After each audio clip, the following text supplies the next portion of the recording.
So guys, welcome into the channel NQ Moto Vlogs. So मेरो पछाडि मेरो भाइ सिटिभी भ्लग्स.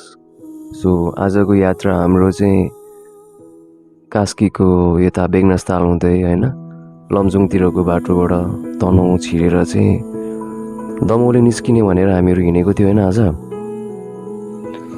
अब तपाईहरु पनि ट्राभलिङ मजा लाग्छ होला हैन. यस्तो राम्रो राम्रो ठाउँहरु तपाईहरुलाई देख्न घुम्न मन लाग्छ होला हैन.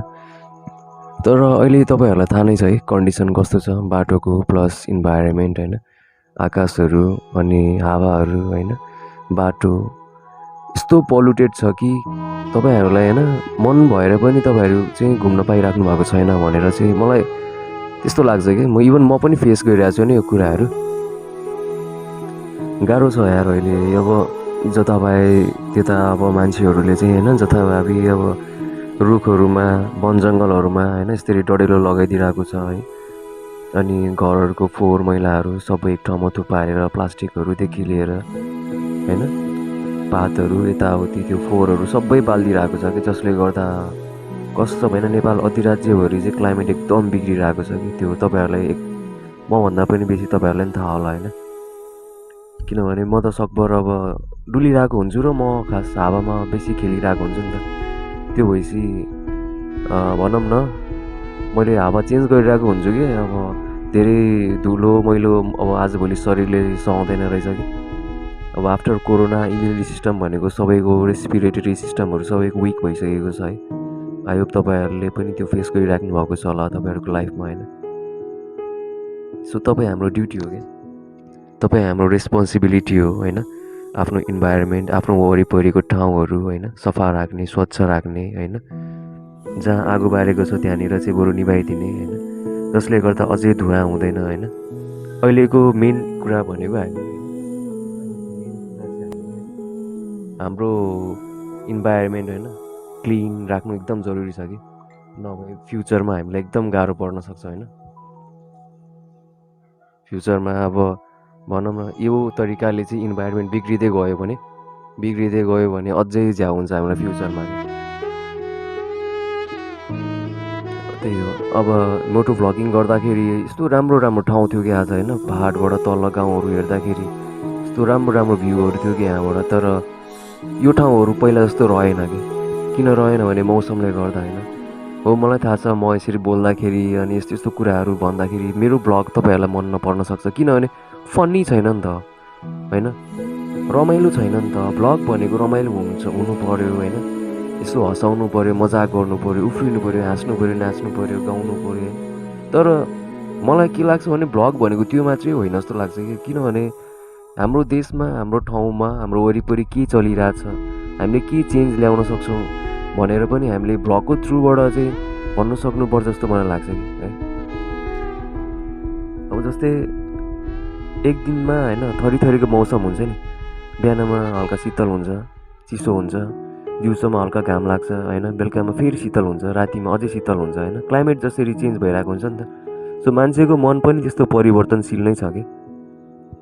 सो भ्लगको पनि क्याटेगोरी छ. अब कसैले चाहिँ अब कमेडी भ्लग गर्नु होला कसैले ट्राभल भ्लग गर्नु होला हैन. अब कसैले चाहिँ अब डान्सको भिडियोहरु अपलोड गर्नु होला कसैले गाएको सिङ्गिङमा इन्ट्रेस्ट हुनुहुन्छ होला कसैलाई अब स्टन्ट्सहरु मन पर्छ.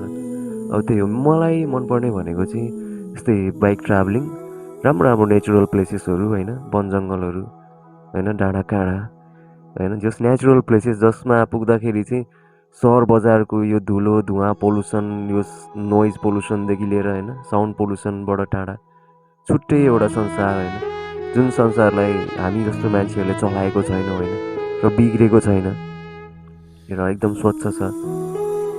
यस्तो ठाउँ हैन जहाँ चाहिँ तपाई हामी डुलेर आउँदाखेरि मन पनि हैन फ्रेश होस् अनि एउटा नयाँ जीवन जिउने ऊर्जा थप मिलोस् हैन.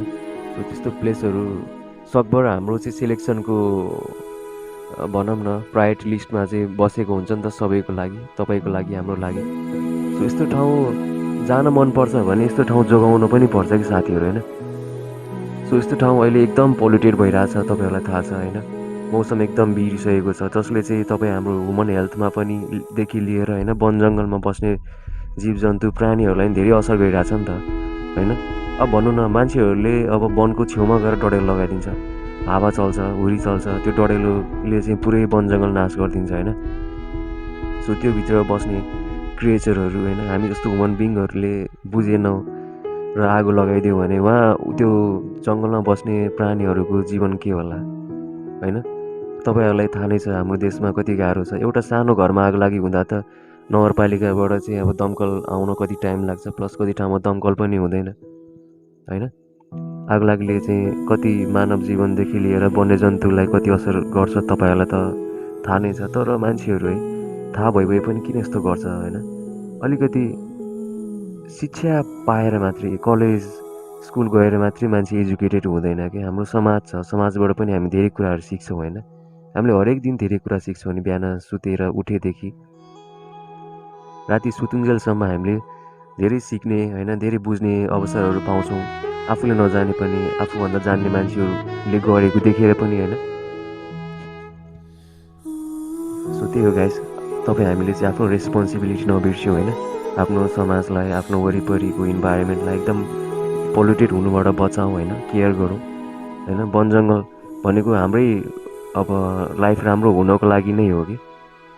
जति शुद्ध हावा तपाईँहरूले लिनुहुन्छ नि त्यति तपाईँको शरीरबाट चाहिँ इम्प्युरिटीहरू होइन, अब तपाईँको शरीरमा हानिकारक तत्त्वहरू बाहिरिन्छ नि त।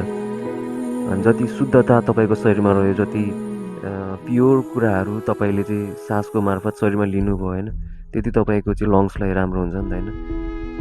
किनभने तपाईँहरूलाई थाहा नै छ आजभोलिको यो अब कन्स्ट्रक्सन डेभलपमेन्टदेखि लिएर चाहिँ अहिले यो बाटो बन्दै गरेको धुवा धुलोले दिनदिनै कति मान्छेको चाहिँ अब होइन शरीर खराब गरिरहेको छ होइन। तपाईँ सबैलाई थाहा नै छ।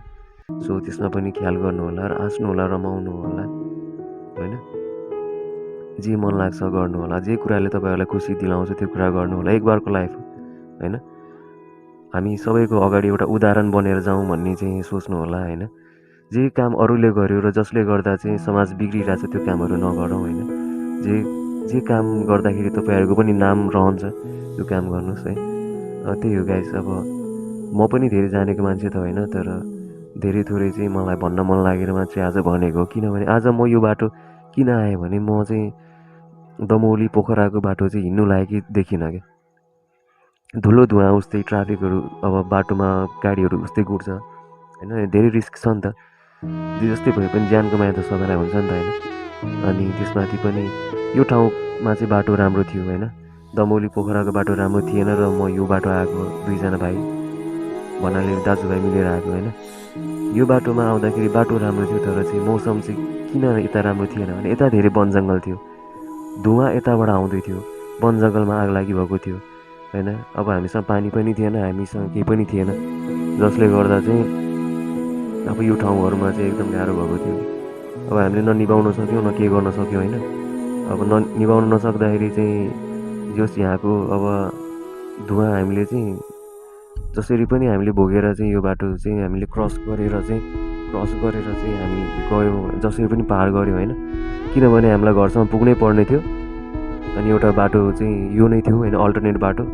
सो आजभोलि तपाईँहरूले पनि यो बाटो प्रयोग गर्नु होला। अब सेफ्टी इज द मस्ट के होइन।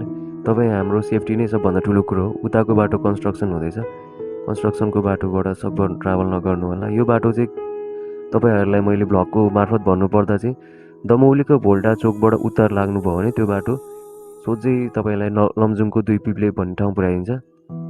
2 पिप्लेको चोकबाट चाहिँ तपाईँहरू चाहिँ पश्चिम लाग्नुभयो भने अलि पर गइसकेपछि एउटा चाहिँ आरसिसी पुल आउँछ। त्यो पुल आउनुभन्दा थोरै अलिकति यताबाट नै 2टा बाटो छुट्टिन्छ। तपाईँहरू त्यो 2टा बाटोमा जुनसुकै बाटो गए पनि बेगनासताल वरिपरि निस्किनुहुन्छ। सो बेगनासताल पुगिसकेपछि तपाईँहरू चाहिँ दक्षिण लाग्नुहोस्। दक्षिण लाग्यो भने चाहिँ तालचोक पुग्नुहुन्छ। तालचोक पुगिसकेपछि चाहिँ त्यो हाइवेमा तपाईँहरू जोइन हुनु भइसक्यो। अनि त्यो हाइवेबाट चाहिँ तपाईँहरू फेरि पश्चिम लाग्नुभयो भने चाहिँ 10 किलोमिटरपछि पोखरा आइहाल्छ।